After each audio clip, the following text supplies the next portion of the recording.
வையகம், வாழ்க வையகம், வாழ்க வளமுடன். குரு வாழ்க, குருவே துணை. தியானமே யோகம், யோகமே ஞானம். தமிழ் ஆனந்த யோகம் வாழ்க வளமுடன். தமிழ் ஆனந்த யோகத்தின் இன்றைய சிறப்பு சிந்தனை துளி, சிக்கல் நிறைந்த சமுதாயம்.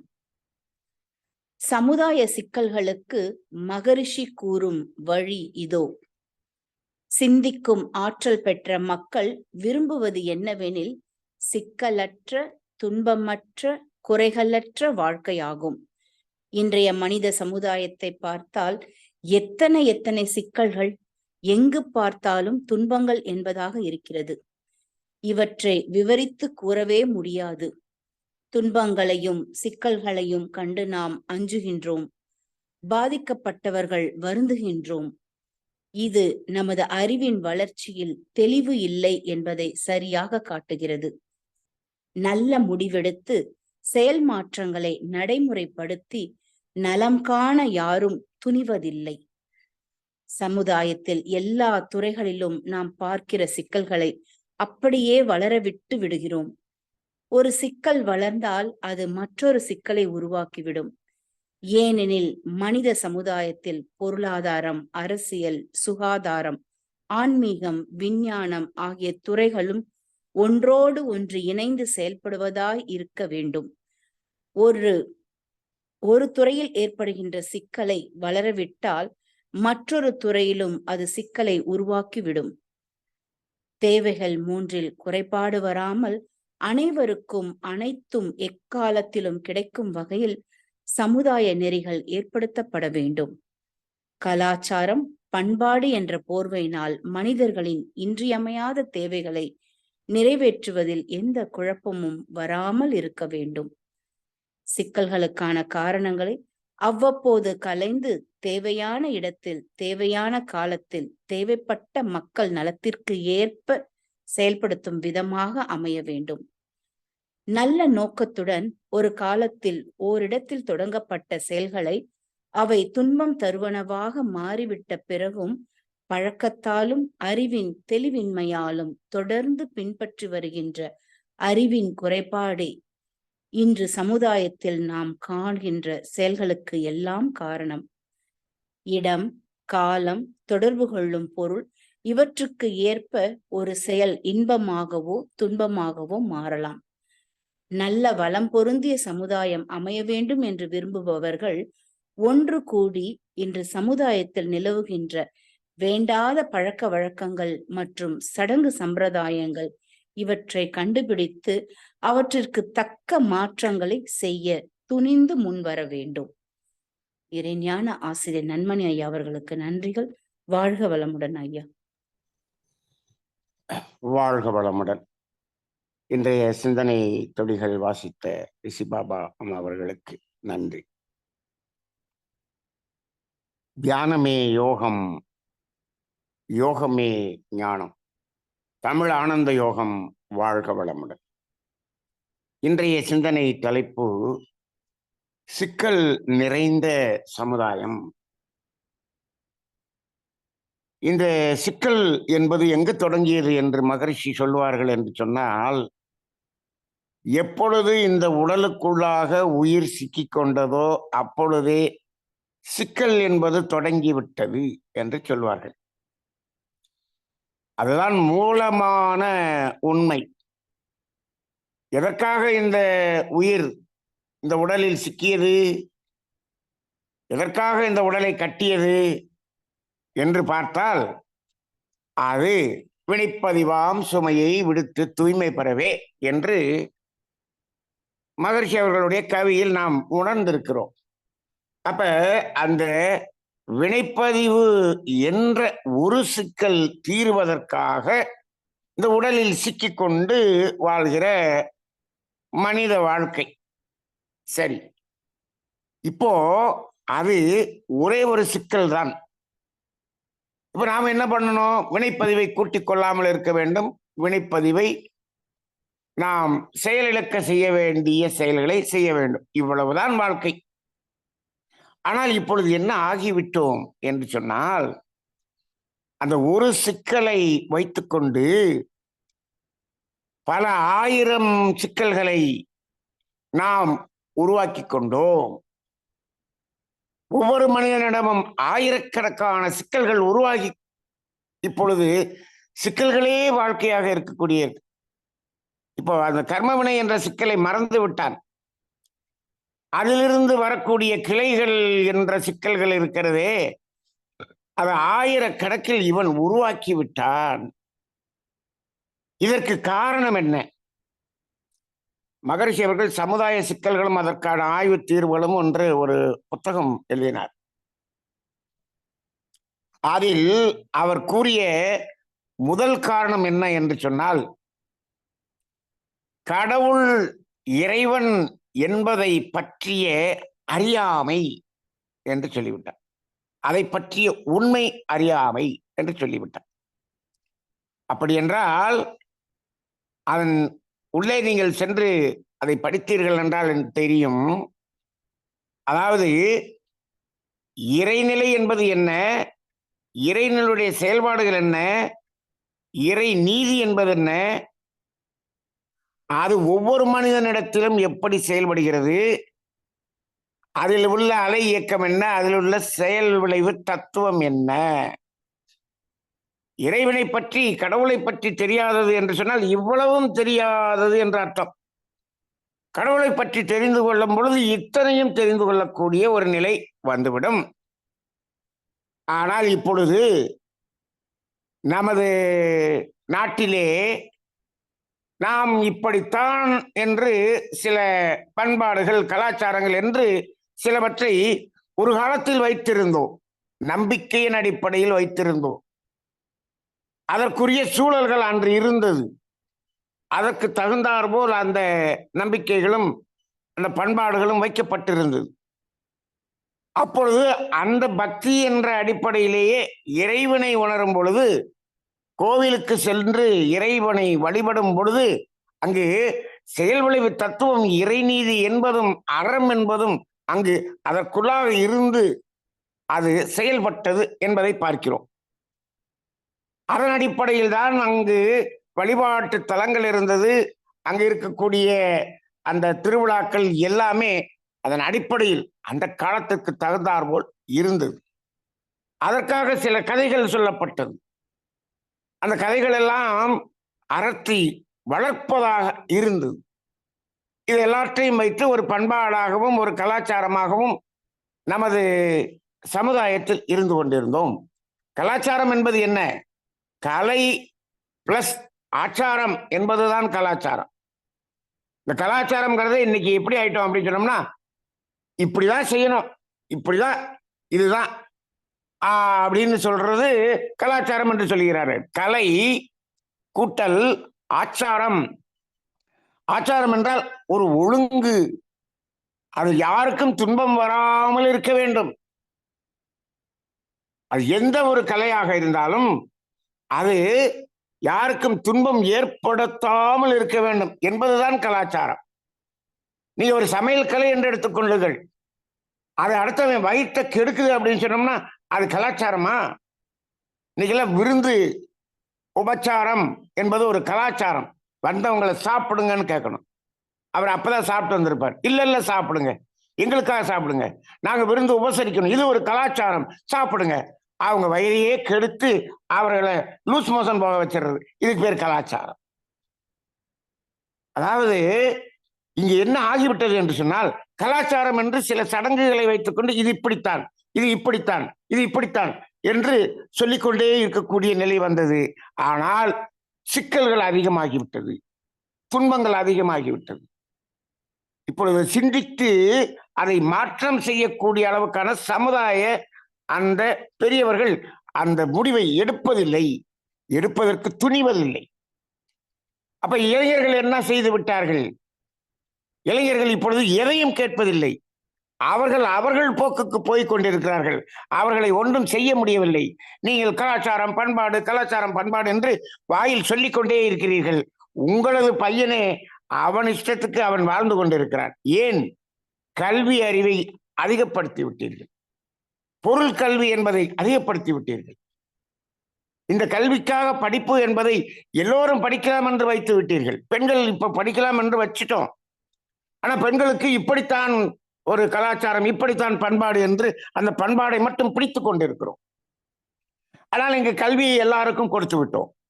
எல்லாம் சமமாக வேலை வாய்ப்புகளை கொடுத்து விட்டோம். சமமாக எல்லா துறைகளிலும் கொண்டு வந்து விட்டோம். ஆனால் இங்கு இந்த சட்டங்களை மட்டும் அப்படியே வைத்துக் கொண்டே இருக்கிறோம். சிக்கல்கள் கூடுமா இல்லையா? சிக்கல்கள் அதிகரிக்கிறது. அப்ப அந்த அடிப்படையில் பார்க்கும் பொழுது ஒவ்வொரு இடத்திலும் நாம் இந்த சமுதாய சிக்கல்களை மனிதனை அதிகமாக்கி கொண்டான். அது காலத்துக்கு காலம் அங்கங்கு இருக்கக்கூடிய சூழ்நிலைகளுக்கு தகுந்தாற்போல் அது அதிகமாகிக் கொண்டிருக்கிறது. ஆனால்தான் சிக்கல் நிறைந்த சமுதாயம் என்று இன்றைக்கு சொல்லுகிறோம்.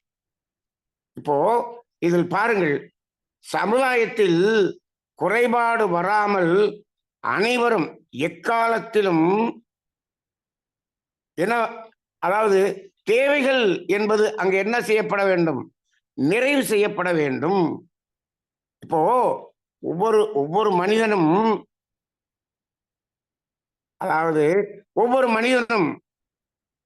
அவனுடைய தேவைகள் நிறைவு செய்து கொண்டு அதன் பிறகு அந்த வாழ்வின் நோக்கத்தை நிறைவு செய்ய வேண்டும் என்பதுதானே ஒரு மனிதனுடைய வாழ்க்கை. ஆமாம். இப்போ அந்த தேவைகள் நிறைவு ஆகிறதா? இந்த தேவைகள் மூன்றும் எல்லோருக்கும் நிறைவு செய்யப்படுகிறதா என்பதை நாம் இந்த சமுதாயம் உணர்ந்து கொண்டதா? இப்ப இந்த தேவைகள் நிறைவு செய்யப்படவில்லை என்று சொன்னால் இயற்கை துன்பமாகவே இருக்கிறது. சரி, இந்த தேவைகள் அதிகமாக ஒரு இடத்தில் நிறைவு செய்யப்பட்டால் செயற்கை துன்பமாக மாறுகிறது.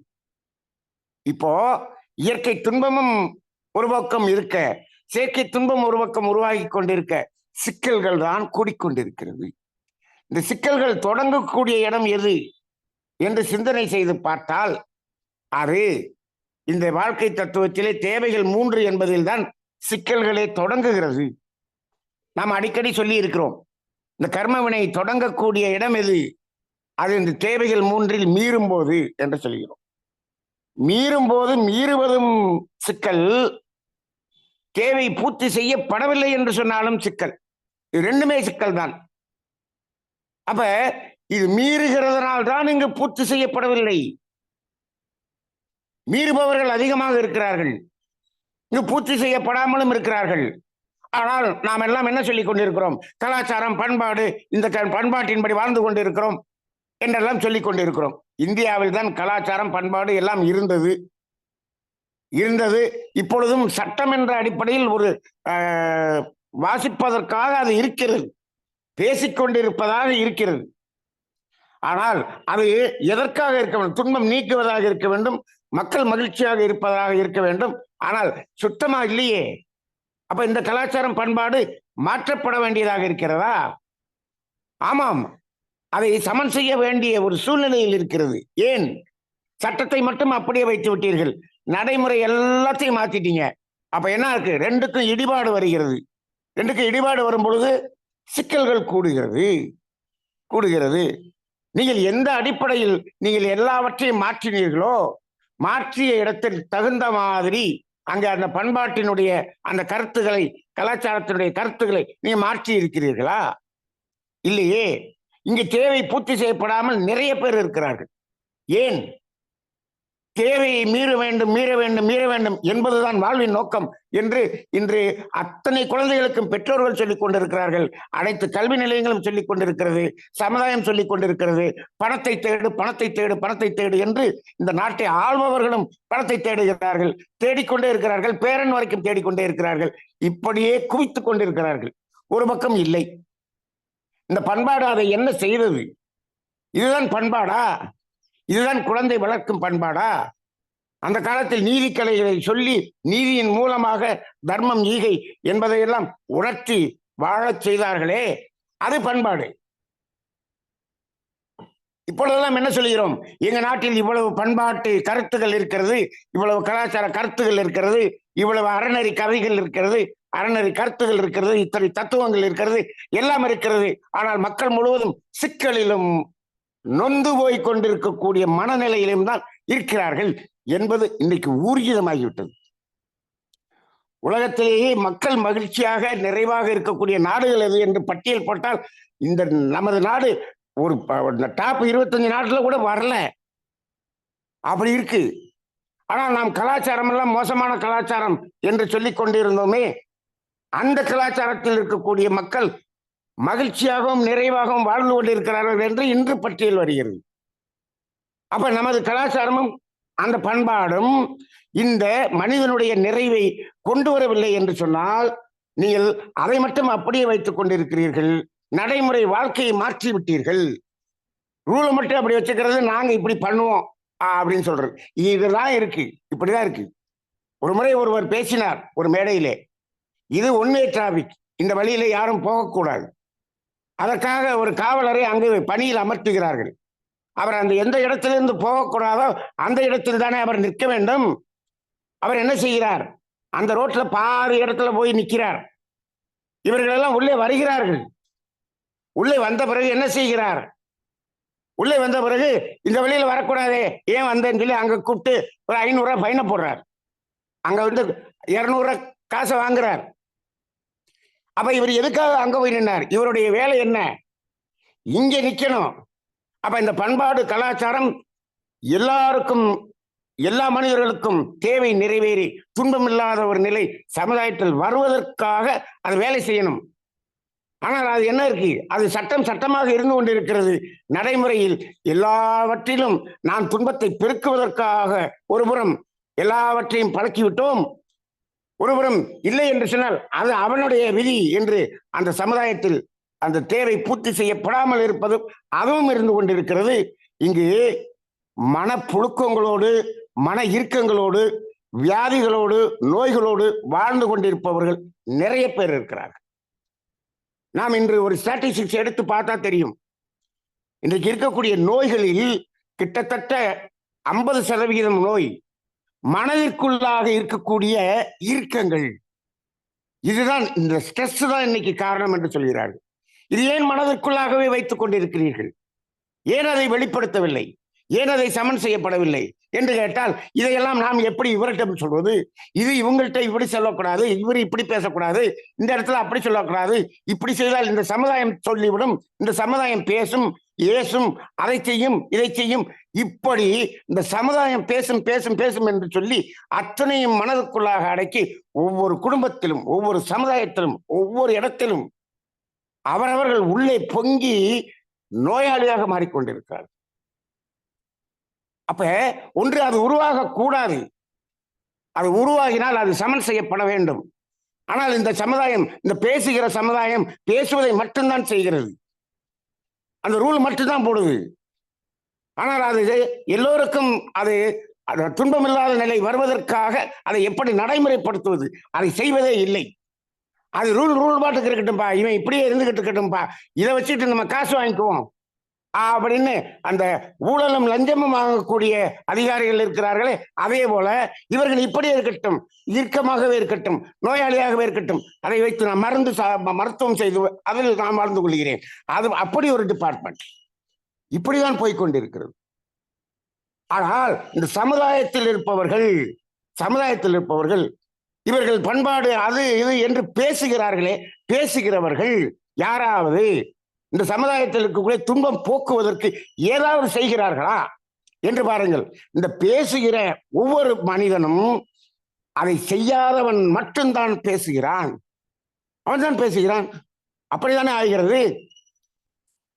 உங்களுடைய பேச்சு எப்படி இருக்க வேண்டும்? துன்பம் போக்குவதாக இருக்க வேண்டும், துன்பத்தை கூட்டுவதாக இருக்கிறது. ஒருத்தர் குழந்தை இல்லை என்று சொன்னால் அவர்களை இந்த சமுதாயம் என்ன பேச்சு பேசுகிறது, என்ன வார்த்தைகள் சொல்லி பேசுகிறது? இதுதான் உங்கள் பண்பாடா? இன்னும் எத்தனை விஷயங்கள். தேவையில் 3 என்று சொல்லுகிறோம். தேவை 3லே தேவைக்கு அதிகமாக அதை அனுபவிப்பவர்கள் எத்தனை பேர்? தேவையில்லாமல் அனுபவிப்பவர்கள் எத்தனை பேர்? தேவைக்கு கஷ்டப்படுபவர்கள் எத்தனை பேர்? அந்த தேவைக்கே கஷ்டம் என்று ஒருவன் ஏதோ ஒன்றை திருடி விட்டான், எடுத்து சாப்பிட்டு விட்டான் என்று வைத்துக்கலாம், அவன் திருடன் என்று சொல்லுகிறது இந்த சமுதாயம். நீ அதிகமாக சாப்பிட்டாயே அத்தனையும் திருட்டு, அதிகமாக அனுபவித்தாயே அத்தனையும் திருட்டு. நீ திருடிக்கொண்டே இருக்கிறாய், வாழ்நாள் முழுவதும் திருடிக்கொண்டே இருக்கிறாய். பெரிய திருடன் அந்த சிறிய திருடனை பார்த்து திருடன் என்று சொல்லுகிறான். இதுதான் உங்கள் பண்பாடா? இதுதான் கலாச்சாரமா? நீ எவ்வளவு பெரிய திருடன்? இந்த சமுதாயம் சொல்லுகிறதே, அந்த சொல்லுகிறவர்களெல்லாம் பாருங்கள், தேவைக்கு அதிகமாக சாப்பிடுவார்கள், தேவைக்கு அதிகமாக வீடு வைத்திருப்பார்கள், தேவைக்கு அதிகமாக உடை வைத்திருப்பார்கள், எல்லாமே தேவைக்கு அதிகமாக செய்து கொண்டிருப்பார்கள். அவன் தேவைக்கு ஏதாவது ஒன்று செய்து விட்டான் என்று சொன்னால் அவனை திருடன் என்று சொல்லுகிறது. ஏன்? நான் என்னிடம் வசதி இருக்கிறது என்று சொன்னால் நான் சொல்வது சரி, அதை சமுதாயத்தில் யாரும் கேட்கக்கூடாது. அதிகாரம், ஆணவம், இந்த நிலையில் தான் சமுதாயம் சென்று கொண்டிருக்கிறது. கேட்டால் இதற்கு என்ன சொல்லுகிறோம்? இதெல்லாம் இப்படித்தான், இவர்கள் சொன்னால் இப்படி, இதை நீ கேட்டுக்கொள்ள வேண்டும், இப்படிதான் இருக்கு. பெரியவர்கள் சொன்னால் சின்னவங்க கேட்டுக்கணும், பண்பாடு கரெக்டு தான். பெரியவர்கள் பெரியவர்களாக இருக்க வேண்டுமே. இன்றைக்கு என்ன நடக்கிறது? அப்பா தண்ணி அடிச்சுட்டு ரோட்ல படுத்து கிடக்கிறார், பையன் அவரை தூக்கி ஆட்டோவில் கூப்பிட்டு போய் வீட்டுக்கு கொண்டு சேர்க்கிறான், வீட்டுல கொண்டு சேர்க்கிறான். இப்ப பையன் சொல்றத அப்பா கேட்கறதா, அப்பா சொல்றத பையன் கேட்கறதா? கலாச்சாரம் என்ன? பண்பாடு என்ன? பண்பாடு அப்பா சொல்றதான் பையன் கேட்கணும், அப்ப பையன் குடிச்சிட்டு இன்னொரு தெருவில் படுத்து கிடக்கணும். இதுதான் உங்க கலாச்சாரமா? இப்படி பையன் சொல்ல வேண்டிய நீ கேட்க வேண்டிய நிலையில் நீ மாறிவிட்டாய். எங்கெங்கெல்லாம் தவறு என்று எங்க இருக்கிறதோ அது தவறு என்பதை கேட்கக்கூடிய ஒரு திறன் எல்லோருக்கும் இருக்க வேண்டும் என்ற சமநிலை வர வேண்டும், சமநிலை வர வேண்டும். இதுக்கெல்லாம் என்ன வேணும்? தேவைகள்னா என்னன்னு தெரியணும். அது தெரியவே தெரியாதே. இந்த பேசுகிறார்களே, பேசுகிற கேடுகட்ட சமுதாயத்தில் பேசுகிற மக்கள் இருக்கிறார், அவர்களுக்கு தேவை என்றால் என்ன? நாம் தேவையை மீறுகிறோம் என்பதே அவருக்கு தெரியாது. ஆனால் அந்த தேவைக்காக ஒரு சின்ன ஒரு துன்பம் இருந்தால் அதை ஏசுகிற மனப்பான்மை எத்தனை மனிதர்களுக்கு வருகிறது. நான் இப்பொழுது ஒரு சிந்தனைக்கு வாருங்கள். இந்த ஏசுவதை நிறுத்துங்கள், பேசுவதை நிறுத்துங்கள். பிறரை பற்றி அவர்கள் பிறர் தேவையின் அடிப்படையில் அதை செய்கிறார்களா, தேவையை மீறி செய்கிறார்களா, ஆடம்பரத்துக்காக செய்கிறார்களா என்பதை சிந்தித்து அதற்கு பிறகு பேசுங்கள். நீங்கள் இந்த சமுதாயத்தை பாருங்கள். மகரிஷி அவர்கள் ஒரு முறை இந்த உடன்கட்டை ஏறுதல் என்று ஒரு தீர்மானம் செய்வதற்கான ஒரு மாநாடு நடந்திருக்கிறது. அந்த கூட்டத்திலே எல்லோரும் தீர்மானம் கையெழுத்திட வேண்டும் என்று சொன்னார்கள். மகரிஷி அவர்கள் அதுக்கு தடை சொல்லிவிட்டார்கள். நான் கையெழுத்திட மாட்டேன் என்று சொல்லிவிட்டார்கள். என்ன கண்டிஷன் என்று சொன்னால், அதாவது கணவன் இறந்தால் மனைவி உடன்கட்டை ஏற வேண்டும் என்று சட்டம் போட்டு இருக்கிறீர்களே, மனைவி இருந்தால் கணவன் உடன்கட்டை ஏற வேண்டும் என்று அந்த சட்டத்தை திருத்துங்கள், நான் கையெழுத்து போடுகிறேன் என்று சொல்லிவிட்டார். என்றைக்கோ ஒரு சட்டம் இருந்ததப்பா, இன்னைக்கு அந்த சட்டத்தை இந்த மாத்தினாதான் கையெழுத்து போடுவேன் அப்படின்னார். அப்ப இது மாற்றப்பட வேண்டிய நிறைய சட்டங்கள் இருக்கிறது. அப்ப அந்த நிலையில் இப்பொழுது என்ன செய்கிறோம்? ஒரு மனைவி இறந்து விட்டால் கணவன் உடனே திருமணம் செய்து விடுகிறார். அதை சமுதாயம் அங்கீகரிக்கிறது. அந்த சமுதாயத்தை, அந்த ஆண் மகனை யாராவது என்னப்பா அது மனைவி இறந்து பாரு, ஒரு வருஷம் ஆகுது, அவங்களை இன்னொரு கல்யாணம் பண்ணிட்டான் அப்படின்னு எங்காவது பேசுகிறார்களா? பேசல. சரி, இளம் வயதிலே கணவன் இறந்து விட்டார், அந்த பெண் இருக்கிறார், அவர் இன்னொரு திருமணம் செய்து வைக்கிறதா இந்த சமுதாயம்?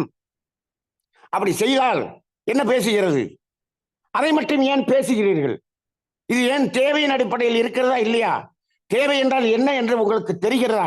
இந்த பேசுகிறவர்கள் யாரும் அந்த தேவையை, அந்த திருமணத்தினால் வரக்கூடிய உடல் கழிவுகளின் உந்துவேகம் என்ற தேவையை அது பூர்த்தி செய்வதற்காக அங்கு அது தேவைப்படுகிறது. ஆனால் இதை பேசுகிறவர்கள் அனைத்து பேரும் எப்படி இருக்கிறீர்கள்? அதிகமாக அதை அனுபவிக்கிறீர்கள்.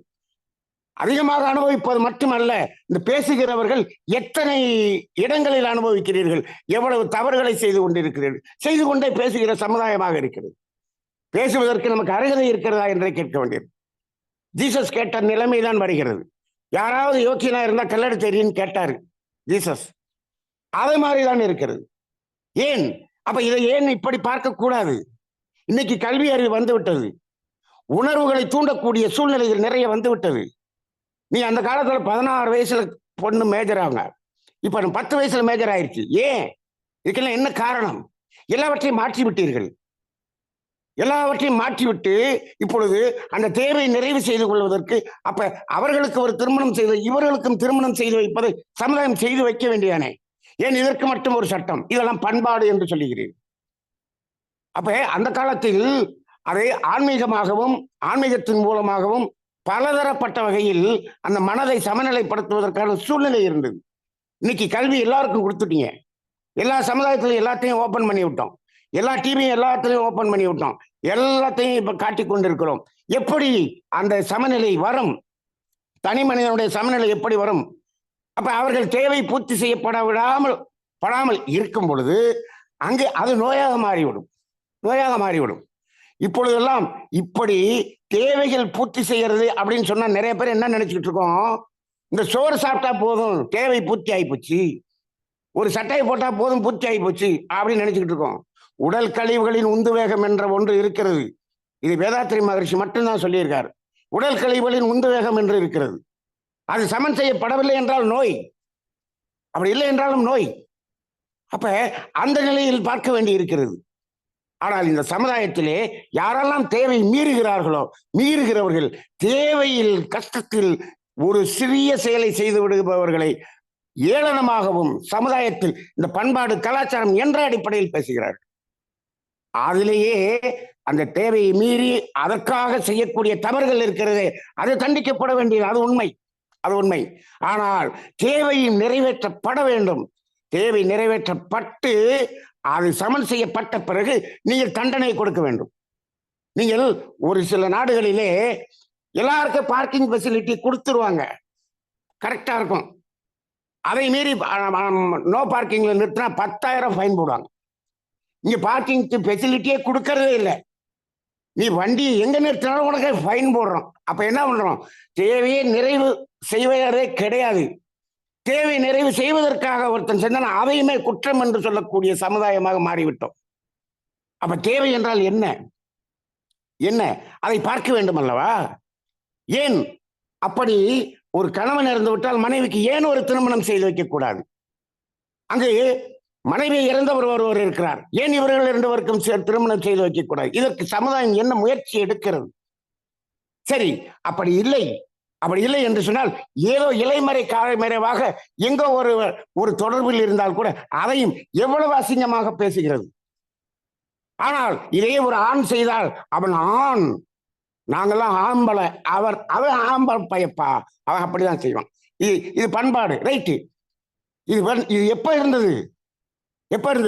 அந்த காலத்தில் நீங்கள் பெண்களை படிக்க வைக்கவில்லை, பள்ளிக்கூடத்தில் அனுப்பவில்லை, எல்லாத்தையும் கட்டுப்பாட்டில் வச்சிருந்தீங்க, அது பண்பாடு. இன்னைக்கு எல்லாத்தையும் மாத்திட்டீங்கல்ல. மாத்தின பிறகு அவருக்கு மட்டும் ஒரு ரூல், இவருக்கு மட்டும் ஒரு ரூல் என்று போடும்பொழுது இங்க என்ன ஆகிறது? சமுதாயத்தில் சிக்கல்கள் அதிகமாகிறது. ஒருபுறம் இது மீறப்படுகிறது, அங்கு சமுதாய மீறர்கள் என்று பார்க்கப்படுகிறது. ஒருபுறம் இது அமுக்கப்படுகிறது. உள்ளே மனதுக்குள்ளாக அமைக்கி பொங்கி நோய்கள் பெருத்து கொண்டிருக்கிறது, நிறைய இருக்கிறது. அவர் மனதில் இருக்கக்கூடியதை இதை சொல்லக்கூடாது. மாமியாரிடம் மருமகள் எதையும் சொல்லக்கூடாது. மாமியார் தப்பு பண்ணா மருமகள் சொல்லக்கூடாது.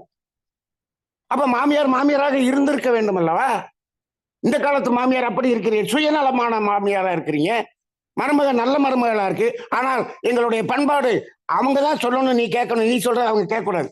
நீ எப்படி அப்படின்னு சொன்னால் மாமியார் அறத்தின்படி இருந்து விட்டு இவர்களுக்கு சொல்றதுன்னா அது அவங்க சொல்றதான் கேட்கணும். அப்ப தவறு செய்பவர்கள் யாராக இருந்தாலும் அறத்தின்படி இருப்பவர்கள் கேட்க வேண்டும் என்பதுதான் உண்மை. ஆனால் அந்த காலத்தில் பண்பாடு எப்படி இருந்தது? பெரியவர்கள் அறத்தின்படி இருந்தார்கள், சின்னவர்களுக்கு அவர் போதனை செய்தார்கள். இப்பொழுது வயதில் குறைந்தவர்கள் அறத்தின்படி வாழக்கூடிய அளவுக்கு இன்றைக்கு தத்துவத்தை தெரிந்து கொண்டார்கள். பெரியவர்கள் தவறு செய்து கொண்டிருக்கிறார்கள். இதை கேட்கலாமா கூடாதா? இது பண்பாடு கலாச்சாரம் என்று கேட்கக்கூடாது என்று. அப்ப எப்படி துன்பம் தீரும்? எப்படி சமுதாயம் மாறும்? எப்படி சிக்கல்கள் தீரும்? இதுபோல பல வகைகளில் இந்த கலாச்சாரம் இதை பற்றி கொண்டு, இந்த பக்தி என்பதை பற்றி கொண்டு திருவிழாக்களை நடத்தி கொண்டு எத்தனை துன்பங்கள் அதனால் தொடர்ந்து கொண்டிருக்கிறது, எத்தனை சிக்கல்கள் உருவாகி கொண்டிருக்கிறது. இதெல்லாம் சமன் செய்ய வேண்டாமா? இதெல்லாம் எடுத்து விடுங்கள் என்று சொல்லவில்லை. அதை எல்லாத்தையும் மாற்றி அமைக்க வேண்டும் அல்லவா? இன்னைக்கு இருக்கக்கூடிய சூழ்நிலையை மாற்றி அமைக்க வேண்டும் அல்லவா? எப்படி மாற்றி அமைக்க வேண்டும்? சமுதாயத்தில் அனைவரும் சேர்ந்து தேவைகள் அனைவருக்கும் பூர்த்தி செய்யக்கூடிய அளவில் அதை மாற்றி அமைக்க வேண்டும்.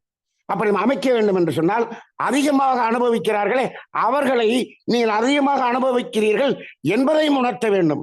இங்கு தேவைக்கு கஷ்டப்படுகிறார் என்பதையும் உணர்த்த வேண்டும். இந்த ரெண்டையும் உணர்த்த வேண்டும் என்று சொன்னால் தேவைகள் 3 என்றால் என்று தெரிய வேண்டும். இந்த 3ஐயும் சொல்லித்தராத கல்விக்கூடங்கள், கல்லூரிகள், பல்கலைக்கழகங்கள் இதை எல்லாத்தையும் இழுத்து மூடி ஒரு பூட்டு போட்டு பூட்டிடலாம். இதை சொல்லித்தராமல் நீங்கள் என்ன கல்வி சொல்லித் தருகிறீர்கள்? சமுதாயத்தின் சிக்கல்களை கூட்டுவதற்காக ஒரு கல்வி சொல்லித் தரப்படுகிறது. அதற்கு ஒரு ஆசிரியர், அவருக்கு 1 லட்சம் ரூபாய் சம்பளம். இந்த சமுதாய சீர்கேடாகத்தான் இருக்கிறது. ஆக என்ன இயற்கை சொல்லுகிறது, என்ன வாழ்க்கை? இந்த வாழ்க்கை என்பதையே விட்டுவிட்டு ஏதோ சொல்லித்தரக்கூடிய ஒரு சமுதாயமாக மாற்றி விட்டோம். இது சிந்திக்க வேண்டிய ஒரு இடமாக இருக்கிறது. சிக்கல் இருக்கிறது, உண்மைதான். சிக்கல் நீங்குவதற்காக நாம் சொல்லக்கூடியதுதான் அந்த அறம், பண்பாடு, கலாச்சாரம். சிக்கல்களை கூட்டுவதாக இருந்து சென்றால் அதை மாற்றி அமைக்க வேண்டும். அப்படி இல்லை என்று சொன்னால் சிக்கல்கள் பெருகி கொண்டுதான் இருக்கும். இப்பொழுது நோய்களும் மனதில் துன்பங்களும் இறுக்கங்களும் பெருகி கொண்டு இருக்கக்கூடிய சமுதாயம், ஒட்டுமொத்தமாக பெருக்கி இருக்கக்கூடிய சமுதாயமாக இப்பொழுது இருப்பதை பார்க்கிறோம். இதற்கெல்லாம் உண்மையை உள்ளதை உள்ளவாறு சொல்லாத ஒரு சமுதாயம்தான் காரணம். நீ சொல்லவில்லை, எதையும் சொல்ல மாட்டாய், ஆனால் பேசுவதையும் ஏசுவதையும் மட்டும் வைத்துக் கொண்டிருக்கிறாயே, அது என்ன சமுதாயம்? சிந்திக்க வேண்டிய ஒரு சிந்தனை. சிக்கல்கள் இல்லாத ஒரு சமுதாயத்தை உருவாக்க வேண்டும் என்று சொன்னால் மகரிஷி அவர்களுடைய இந்த வாழ்க்கை தத்துவம், அதில் குறிப்பாக அந்த தேவைகள் என்ற தத்துவம் அனைவருக்கும் நிறைவு செய்யப்பட வேண்டும். இதுதான் கம்யூனிச தத்துவத்திலும் சொல்லப்பட்டது. அதுதான் எல்லோருக்கும் எல்லாரும் எல்லாமும் பெற வேண்டும், இல்லாமை இல்லாத நிலை வேண்டும். பாரதிதாசனுடைய கவி. இந்த அடிப்படையில் சிந்தனை செய்து பாருங்கள். வாழ்க வளமுடன்.